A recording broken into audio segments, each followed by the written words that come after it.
Welcome to another episode of the Ponderbox Stay Curious podcast, where we're dedicated to staying curious.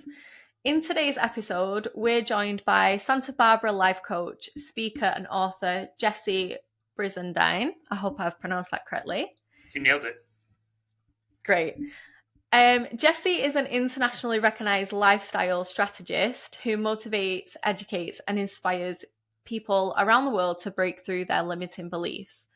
Jessie's passion in life is to help people live their happiest, healthiest, and most fulfilling life.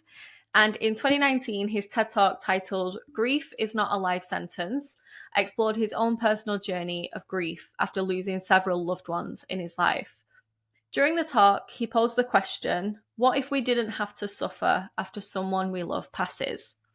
Now, I'm super excited to welcome Jessie today and learn more about his personal journey and the important lessons we might be able to take from it. So welcome, Jessie. Natalie, thank you so much for having me here. I'm excited to chat with you today. Yeah, me too. Super excited. So I suppose we can hit off with one of the key points in your TED Talk that you spoke about, which was really incredible that you shared such a very personal journey. And I definitely learned a lot from it. But you talk a lot about what it was like losing your dad unexpectedly. Can I ask you to tell me more about what life was like before that event unfolded? Yeah, absolutely. Any of us who have ever gone through a loss of any type, we've often learned that as much as we wish it would, it doesn't check with us to see if the time of occurrence is going to be, copacetic with our ideal timeline. It happens, and when it can happen, it can be an earthquake, it can be a tornado, it can be a hurricane that shakes the very foundation of life as you know it. With my dad, one of the especially hard things about it, Natalie, was so dad had been going through a lengthy battle with colon cancer. And colon cancer is a really interesting, as I understand, it's one of the cancers that doesn't really present itself symptomatically. And so often people realize they have it, unless they're doing regular screening, people don't realize they have it until it's advanced very rapidly or it's past later stages because of that. And dad was fortunate enough that the tumor had gotten so big that it was actually pressing on his intestine. So he went in because he was having really uncomfortable stomach pain and thought it was something else. And when they did an examination, they realized he had this massive tumor from colon cancer. Rushed him in for emergency surgery. And the doctor sits him down afterwards and says, Mike, I think that we got it. You have a probably 60% chance that it will never come back. You'll be able to live the rest of your life pretty happily, healthily. But I have to tell you, there's somebody in the other room who I gave the 60% diagnosis to. They gambled. They didn't seek further treatment. Their cancer came back more aggressive than before, and they're going to die. My dad was, in his early 50s. He wanted to see his kids grow up, his grandkids grow up. He had a lot of life to live. Plus, just going through something like that, I think it gives you that pause and perspective in life that sometimes we don't. I think tragically, so many of us will succumb to living life in comparison to others, and thus devalue ourselves because we perceive ourselves as not being enough or equal to or greater than based off of somebody else. And having that real intimate dance with his mortality, dad really became clear on who and what mattered most and how he wanted to live the next chapter of his life. And he was really embracing it as this gift, this gift that he'd been given to kind of do the second half better than he'd done the first half. So he opted for the treatment. And that was months in, I think, from the time of diagnosis to all said and done, it was about 1.5 years, 2 years, where after being sick, and I mean, there's times during that, anybody who's had a loved one that's gone through chemo, radiation, they know how, or maybe some of you listening, watching out too, how just unbelievably ill it'll make you. Dad didn't want me to see him during that time. he really was just, he was ashamed. He didn't want me to see him weak like that. I remember a couple times calling him, and he could barely even put the phone to his ear because he was so nauseous from the treatment. The day came, it was actually my birthday. My dad called me to wish me a happy birthday. And he said, "Hey, Jesse," he said, "Jesse boy, I got some good news." I went in for my annual checkup. Doctor looked me in the eye, shook my hand, said, "Congratulations, Mike, you did it. You beat cancer. You're cancer free. You have your whole life in front of you." And it was such a relief to hear, because that's what Dad wanted. He had done and sacrificed and worked so hard for the last couple of years to be able to have more time. 2 weeks after that, Dad dropped dead unexpectedly. What made it especially hard was I had the opportunity to go home and see him, go home and visit my family at Christmas time. So Dad died February 1st. I had the opportunity to go home and see him at Christmas time. I chose to do a solo trip that in December instead, because one of my closest friends had taken his life just a couple months prior. I had a relationship end as a result of that. My girlfriend at the time really struggled with seeing me struggling, so she didn't feel like she could really stay in the relationship, because I wasn't who she started dating, if you will. And my life felt so out of sorts, and because Dad's prognosis seemed so positive, my thought was, well, I'll have more time with Dad. I need to get better with me. So when he finally passed, there was this tremendous amount of guilt. And I can remember driving, the drive from where I lived to where my parents lived was about 8.5, 9 hours. And I can remember Natalie driving that entire drive almost in complete silence, save for a couple phone calls, no radio, no music, and a mind filled with if onlys. I wish I would have, I should have, I should have picked up the phone, I should have called, I should have gone and visited him, et cetera, et cetera. And it was such a tragic thing, because the other piece of this, to answer your question more completely about what life was like before, I think a lot of us carry childhood challenges, right? We have these kind of perceptions of and that's not to dismiss. Some of us have gone through really hard times in childhood, and others of us, maybe we just had a childhood that was different, or not as we wish it would have been. We wish our parents would have been more present. We wish they would have been more engaged. We wish they would have held us more, loved us more, those kinds of things. Or we wish they would have loved us like we wanted to be loved.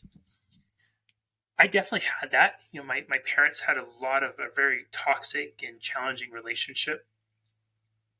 And so I started to form a relationship with my father, not as a father and son, but very much through the eyes of my mom's relationship with him. It made a lot of real complexity in our relationship, and I was distant from my father for most of my, what I would call my big kid life. And it was just maybe in that last year that I really started to waken up to my own responsibility and how that relationship was created, and becoming aware of, gosh, there's so much more that I can do with my dad. There's so much growth we can have, and starting to have this excitedness for really getting to know and connect with my dad in a way that I never had prior to that. And then 2 weeks after getting an all clear from his doctor, he passed away just like that. Wow, that's a lot to go through as well in that year. You mentioned that you not only did your dad pass, but you had a relationship end and you had a friend that passed as well. What was it that helped you to get through those times? Those early ones were extremely hard, because I didn't really have any sort of tools, life experience with something like that. In school, they teach us how to read, to write, to do 2 + 2 = 4, and those kinds of things. They don't really teach you what to do. You don't have a lesson, at least in the school I went to, where they sit you down and say, okay, your life is going to turn completely upside down. The people that you love more than anything are going to die. And when that happens, you are going to feel like your insides have been ripped out, and that your face will swell up because you've been crying so hard that you've literally dried out your skin and overcontracted every muscle in your face and your body from crying. That you will feel sleep deprived, but you'll also feel so exhausted and tired that you can't go to sleep because your mind's racing so much. Your heart will be racing, the anxiety will be overwhelming, and you'll be desperate to try to find the answers. And you'll feel it sometimes like, gosh, what's the point of even going on? I don't know if I can endure this pain. We don't have those lessons in school. Nobody really teaches us. We rely on life to teach us those things. And so when it happens for, I think, many of us, especially the first time without some sort of experience or some sort of toolkit at our disposal, it can be very hard and overwhelming. The first one with my friend Gabe's suicide, it was such a hard thing because I was there. I found him. I was called 911, trying to keep him alive, the whole thing. And it was so hard to get the images out of my mind. But to be honest, it was hard to even grieve because then my relationship started to fall apart. And I went into that fixer repair mode. How do I try to fix this? How do I try to do this? Trying to take care of her needs, trying to, convince her to stay, whatever it was, because I didn't feel like I could endure two different losses. So how did I get through it? A lot of it was just kind of stumbling your way through it. It was stumbling my way through it. It was turning to people who would listen. Anybody who's going through something, especially when it's the emotional intensity is so foreign and new, it is imperative that we just reach out and connect with people. Just to talk. It's kind of like, I'd liken it into a balloon. When you blow a balloon up quite a bit, and eventually it's to a point where it's going to explode. But if you hold it and let a little bit of air out and the balloon deflates, now all of a sudden you've created space for the balloon to have more capacity, to be able to hold more. And I think we're very much the same way. If we allow ourselves to vocalize things, and it doesn't matter if it's the right way, the wrong way, we just speak it out, talk about it, and have another human look across us and look at us and say, yeah, gosh, that sucks. They don't have to solve the problems. They don't have to fix anything, nothing, just to sit there and give us a space to let some pressure off. That is, I think, arguably one of the most important things, especially in those critical first few weeks after a loss. Yeah, definitely touch on a point there where somebody is upset and going through turmoil and a significant struggle in their life. As a friend or a family member, you want to fix it, and sometimes that fixing can come across as that you're dismissive of their emotions or what they're going through, because you're trying to kind of, essentially it comes across as like you're shutting it down. I remember my best friend, she got diagnosed with breast cancer. She's better now, and she's in remission. She's all good. She's all clear. And when she first told me, I had a very bizarre reaction to when she told me, because I'm a fixer of sort, but I don't know why my brain went to this moment. And it was, I said, right, I'm gonna run a marathon in your name, and like it was just the most bizarre reaction. But it was that feeling of being so helpless, of not being able to do anything to take that pain away that she was going through. So my mind went to somewhere else. And I think that's a really common reaction that people tend to have, is let's figure out how we can fix this, rather than holding space for people and allowing them to just talk and feel. I think it's a really valid point that it's such a powerful thing that we can all do when somebody's grieving. Absolutely. How did things change for you after your dad passed?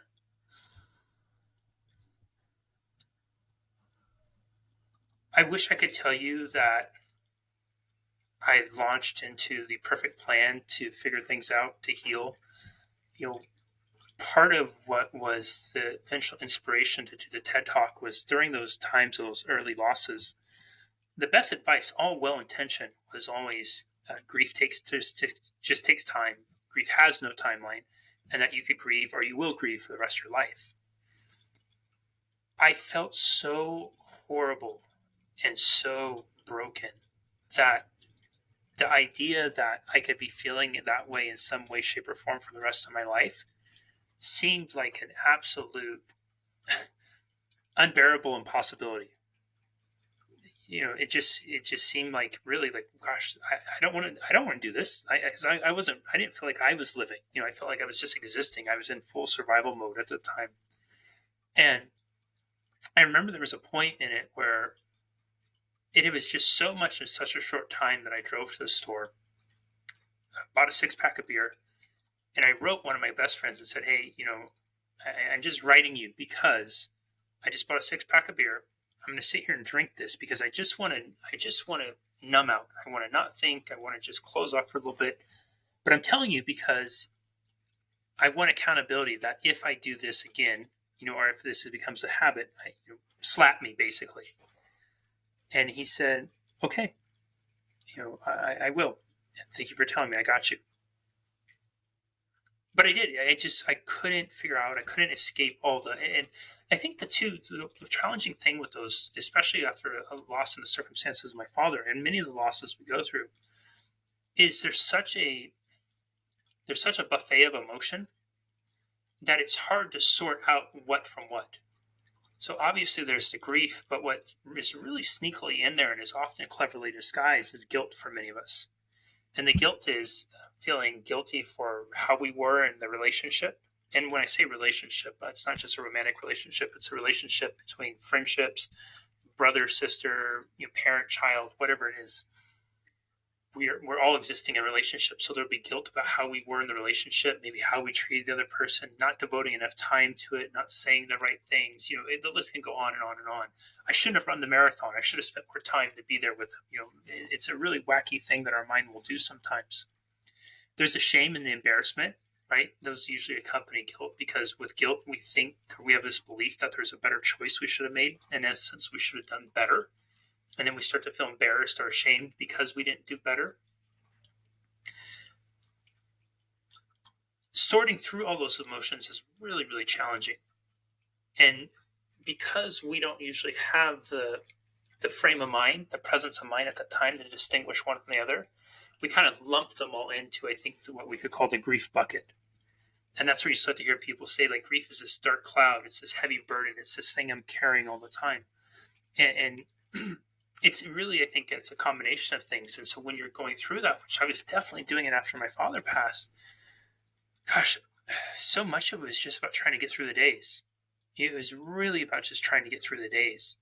And it was about trying to figure out, like, what do I need to do to find my smile again? And that was such a key question to ask myself. See, I think, folks, one of the key things is the difference between people who choose to heal, and I say choose because healing is really a choice, and those who don't, is they make the evolution from making statements to asking questions. Right? Statements are, I feel horrible, I feel sad, I am depressed, I'll always grieve, I'll feel this way forever. Questions are, how can I be happy again? What can I do to smile today? Where would I like to see my life go? Those kinds of questions where there's, and it's not just an open-ended yes or no, it invites conversation with yourself. And it was really once I started to figure out those kinds of questions, asking myself questions, that life started to take a different course. What do I need to be happy? What do I need to smile? And then the most important question I asked myself, and this is really the one that kind of launched me onto a path of healing, was, how would Gabe and Dad want me to live my life? What could I do today? And that answer was so clear to me. They'd want me to be happy. They'd want me to be joyous. They'd want me to be love. They would not want me to be living and existing how I had been. And it would break their heart to know that their passing was contributing to that suffering that I was going through. They'd want me thriving, not suffering. And so then the follow-up question to that became, well, what can I do today to bring that would make them smile? And then more importantly, it evolved into, what can I do today that would be an honor to them? How can I honor them? How can I honor their legacy? How can I live my life in such a way today that is really bringing their legacy to life? Yeah, that's really powerful. Was there a moment, you mentioned that you shifted from the statement mindset to the question mindset. Was there a pivotal moment that it happened, or was it ideas that had come in from other people? How did you get there? It was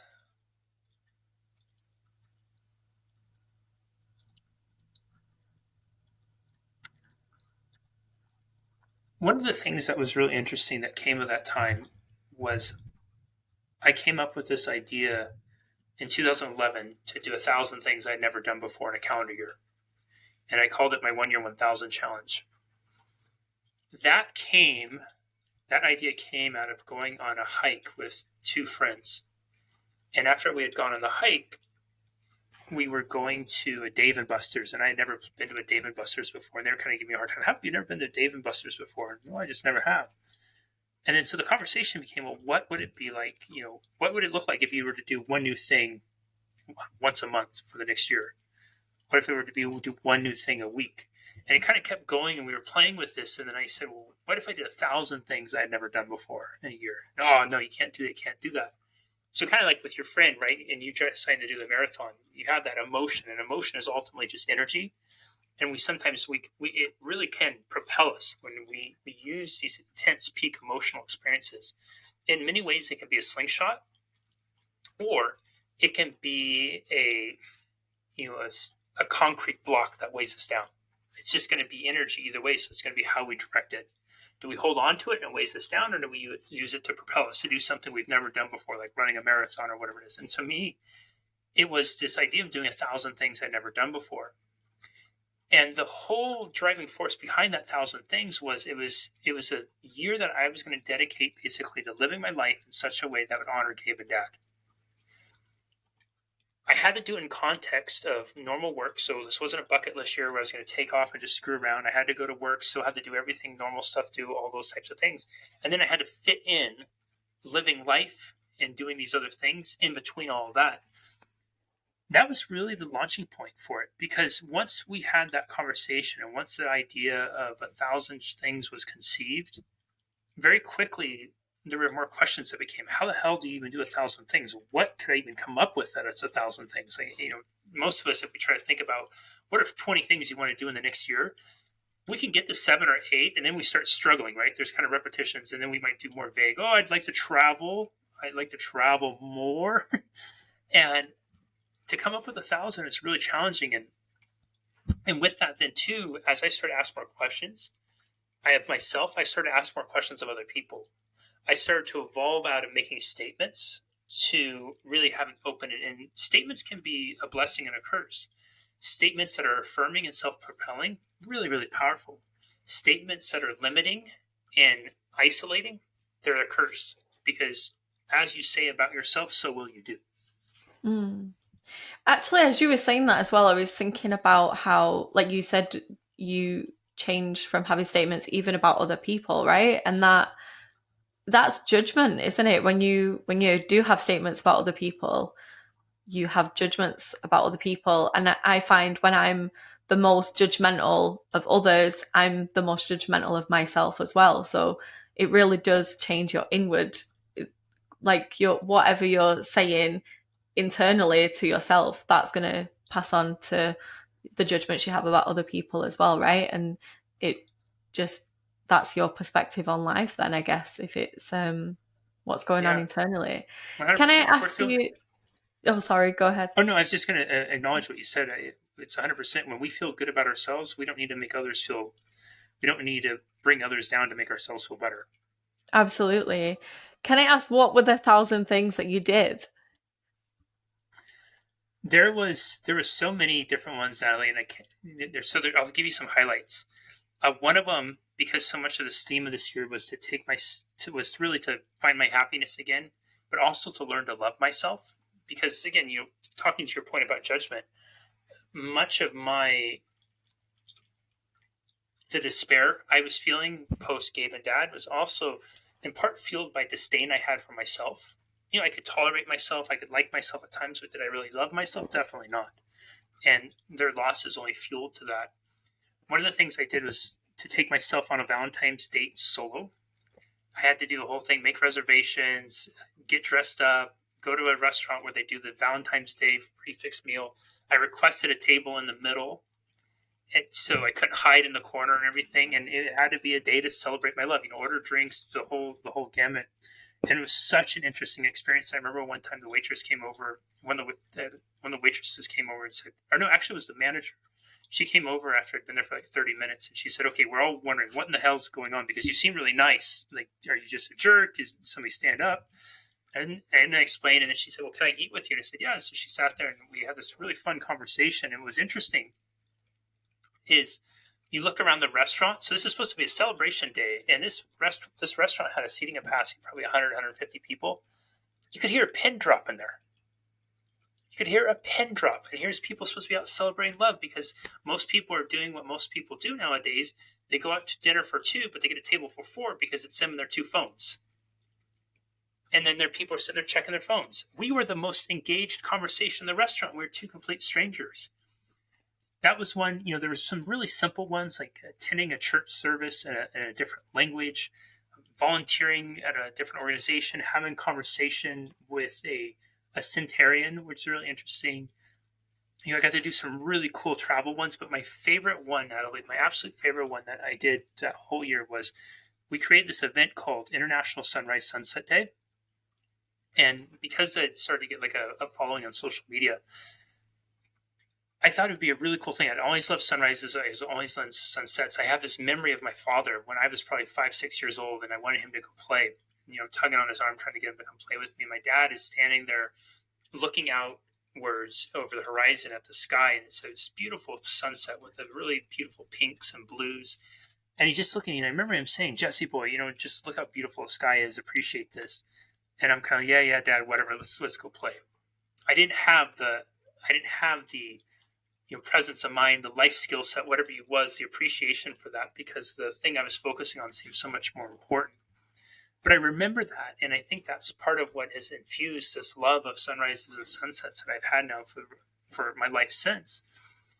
And since we had this huge global community growing, I thought, well, wouldn't it be cool if we could all share a photo of the sunrise or sunset wherever we are in the world, and just have it be a community building day. And that first one, we had hundreds of people from, I think, 30 different countries share sunrise or sunset. It was so neat. You got to watch the sunrise and set around the world. You got to see sunrises over the Eiffel Tower in Lisbon, and in the deserts of Africa, to the oceans and around the world. That has since evolved into an annual event that it's now a fundraiser too, where every year on September 12th, people from all over the world are encouraged to share a photo of a sunrise or sunset, wherever they are, and spend a few moments in silent reflection of a loved one they've lost. And then to further honor them, perform an act of kindness or make a donation to a nonprofit or charity that their loved one would be a fan of. And it's this really neat thing where now we've raised hundreds of thousands of dollars for different charities around the world. We've had, tens of thousands of people, more than, I think, 110 countries, all 7 continents. We even had some from Antarctica a few years participate. And it's my favorite holiday now. I look forward to it every year, and it's a really special day. That's amazing. That's absolutely incredible. And I love how that came from a memory that you was essentially as a child taking for granted, that you weren't really aware of the importance of it, but then it has stuck with you, and it's something that now is inspiring people around the world. That's amazing. I love as well how you mentioned that you didn't really love yourself, and that kind of led to your 1,000 things in a year adventure. I think that's pretty cool, because you're really thinking about what are the things that you would enjoy as well in that. So it's a lot of introspection, it sounds like, to figure out, well, what kind of things could I do that's new, but what kind of things would I like to do as well? And I think I'm going to try and take on that challenge. I don't know if I could do 1,000, but maybe start off with at least one a month, I think is a good starting point. It's a great starting point. Yeah. You, in your TED Talk as well, you mentioned that you had other losses that followed after your dad. Did you meet those losses in a different way? Did they feel differently? Because obviously grief is still a very powerful emotion, like you've mentioned. How did they unfold? Yeah, a couple years after Gabe and Dad passed away, my best friend was killed in a car crash. And having gone through this time with Gabe and Dad and asking the questions, how would they want me to live? What would they want me to do? How can I honor them? And those were at the forefront of my thoughts after my friend had passed. I was so clear on how he'd want me to live. I was so clear on what he'd want me to do. I was so clear on how I could honor him. That doesn't mean that there wasn't a tremendous amount of grief in tears. I mean, in the early days of that, I cried so hard, my whole body hurt. I exhausted rolls and rolls of toilet paper with just snot and salty tears. I would, hide from the world at times because of that. But what I also did was I made sure that in those in-between moments, I made them about living for him. And the in-between moments are those moments between, emotion. One of the challenges with healing from a loss is we will turn emotion into identity. We'll say things like, it's not that I feel depressed, I am depressed. It's not I feel sad, I am sad. And we make it into our identity. We make it into a being as opposed to an emotion is a moving, it's fluid, right? Any of us who have ever cried so hard that our head hurts know that there's this moment that happens afterwards. It's a really curious moment where all of a sudden you stop crying and you kind of take a breath.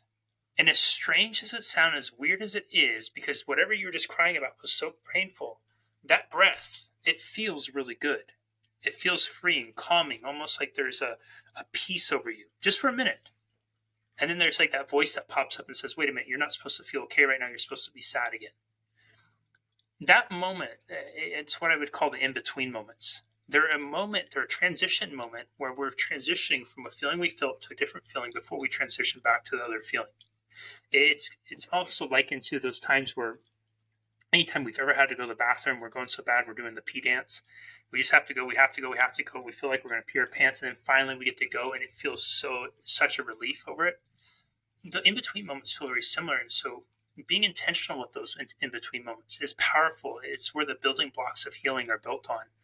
And I would really approach those moments with my friend and ask myself, gosh, what would he want me to do? How would he want me to approach today?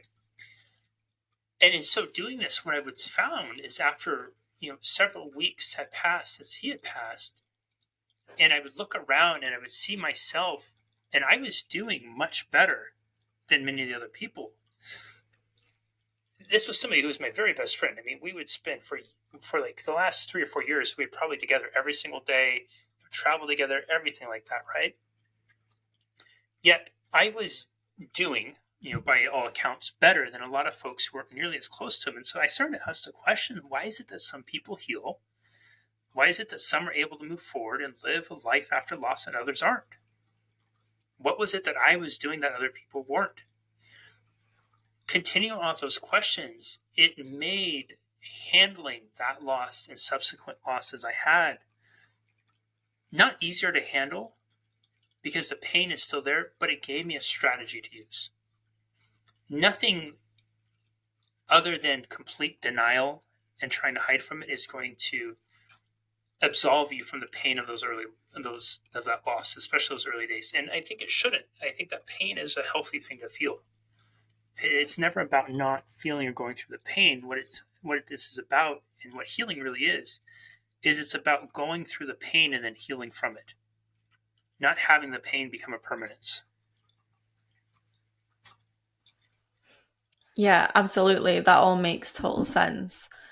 How do you feel like your life is now after going through all of that pain and then coming out on the other end with this new perspective? How have things changed? They're lighter. I'm happier. I have such a deeper appreciation for little things in life and gratitude. I allow myself, when I'm really excited about something, I allow myself to cry happy tears. I don't hold back on full emotional expression. I allow myself to be blissfully happy. I allow myself to be overwhelmingly joyous. Whereas before I wouldn't do that. I would save it for special occasions, the Disneylands, the big trips, those peak moments of life. And I refuse to allow the happiest day of my life to be just one day or one moment. And I do that because it's how I want to live, but more importantly, I do it because I know it's what the people I've lost would want for me to do. And it's a beautiful, I really do look at myself. I look at all of us, when we lose a loved one and we're still here, we are blessed with this beautiful opportunity. I would argue that we're given one of the most sacred of choices, and that is to be the custodian of that person's legacy. How we choose to live is ultimately how we choose to honor them. How we choose to live is going to be their legacy in their life. And if we choose to live our life, handcuffed to grief and guilt, I would imagine that's going to be a really hard legacy for those loved ones. It's the one they would never want for you. But if we choose to live our life in a way that is focused on being happy and joyous, to making the most of whatever time we have and whatever circumstances we have, that's a beautiful legacy. And that's not to say that I don't have hard times or hard moments, but I don't have bad days anymore. And what I mean by that is, your average day, because one day is 24 hours and one day is 22 hours. A day is made up of, 1,440 minutes. 24 hours, when I think that really equals out to 1,440 minutes. And in each day, we'll probably have some rough moments.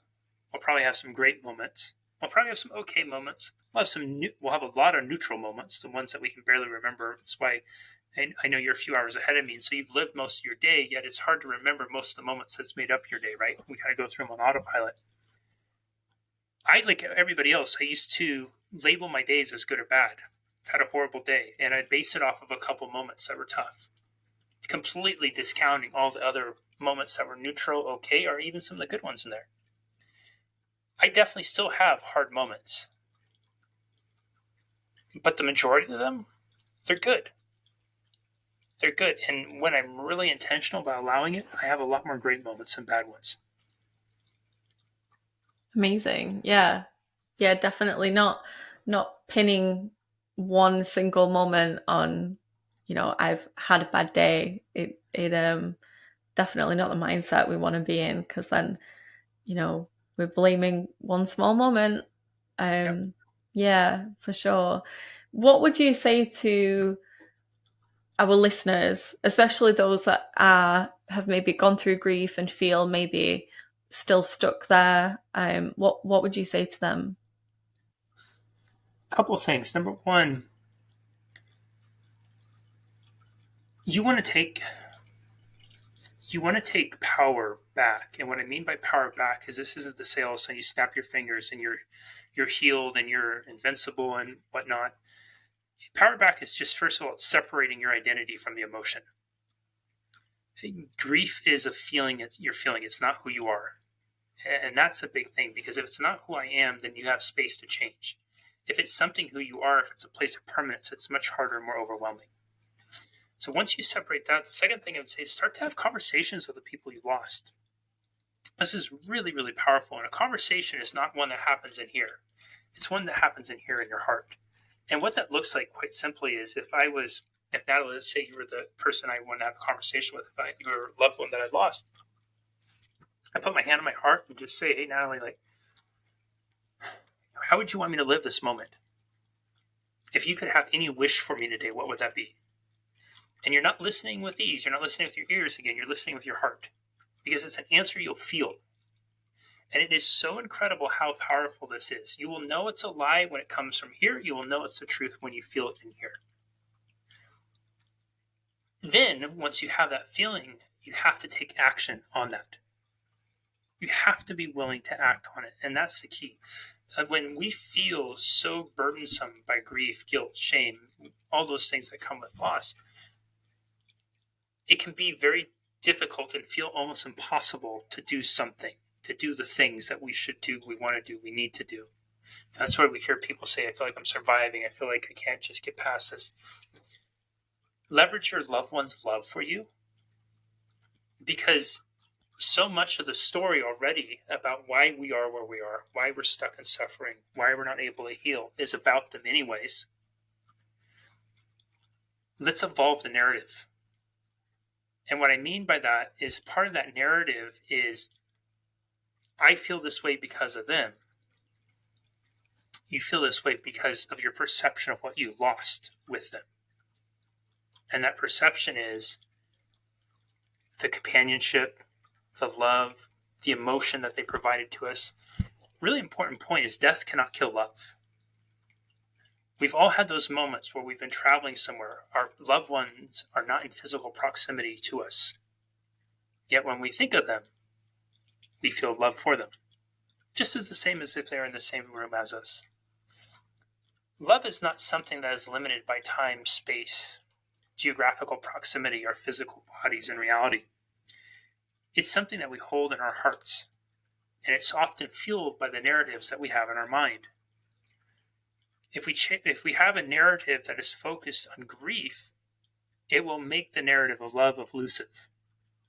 So if we shift our narrative to focusing on one of love, all of a sudden love starts to take more of presence, and we can act from a place of love. It sounds easy to do. It can be challenging to do when you're in the throes of the emotion, and that's why you will be much better served to allow those that you love so much to continue to support you in death just as they did in life. Yeah, amazing. Thank you so much for this conversation. I feel like it's been extremely powerful and insightful. And I think there's a lot of people that are going to benefit from your insight and your personal journey. Is there anything else that you'd like to add that we've not touched on that you think the listeners might benefit from? First of all, just thank you, Natalie, for having this conversation, holding this space. These aren't easy things to talk about. And it's not usually the stuff that people wake up and say, gosh, I would just love to talk about death, dying, and grief today.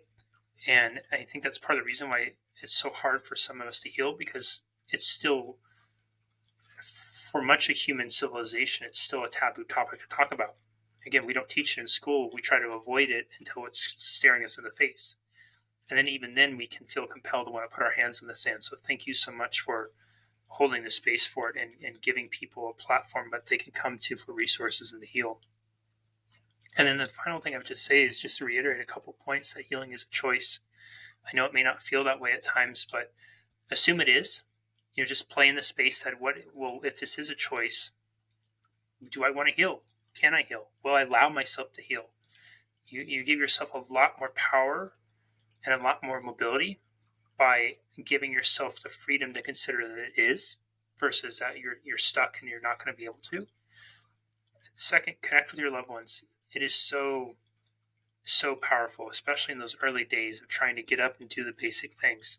Use them as a guide. I know that circumstances may not be what you want them to be. I know life has not turned out how you wanted. I know the very blueprint that you were basing the next 10 years of your life on is completely changed now. And allow them to guide you through this. There's a wisdom in your heart and a knowingness there that will serve you so much more powerfully than any sort of narrative that your inner monologue will start to spin. And third, give yourself permission to feel. And that's really important. Sometimes when I have this conversation, and I remember when I would have some of the talks I would do after the TED Talk, people would always ask, so are you telling people not to grieve? No, that's not what it is at all. It is so important that we allow ourselves to physically express what's inside of us, to let it out, to cry, to yell, to scream, whatever that is. And then healing begins in those in-between moments. It begins in those moments you come up for air. It begins in those moments where we have the space to ask those questions and take action on them. Healing is not something that happens over the night. It's something that happens minute by minute, hour by hour, day by day. And if you want to heal, if you want to honor your loved ones that you've lost, my bet is that they would want you to heal. And as you log off today, just consider what are a couple steps that you can take today in honor of them that can put you on the path of healing. Thank you so much. It's been an absolute pleasure. Thank you so much, Jesse. You're very welcome, Maddie. Thank you. Thank you.